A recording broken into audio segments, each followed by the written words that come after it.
when you mentioned Moss and T.O., both polarizing figures. So from your point of view, you don't care about what they're like off the field. You are looking at their production on the field. Or is that the general rule when it comes to voting on the Pro Football Hall of Fame, that's what should be voted on? Not, yes. That's part of the bylaws. It's part of the bylaws that we're not to consider what goes on off the field. What made it dicey with T.O.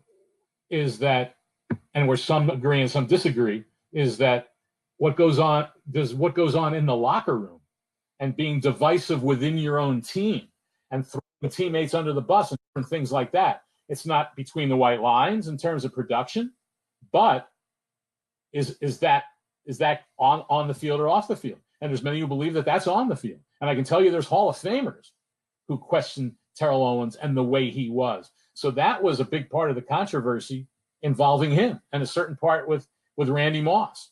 He wasn't the same as T.O., but there were those who said that, hey, he didn't play hard all the time and all those things. And there's some who say, as great as his numbers were, they should have been even better, or they would have been better if he totally was somewhat different. So that's the interesting fine line that exists with those situations. And there's not many like that. I mean, there's not that many guys who rise to a Hall of Fame level of play that are so outspoken and are so known for how divisive they are within their teams. But hey, there's reasons that Randy Moss and Terrell Owens played for a lot of teams.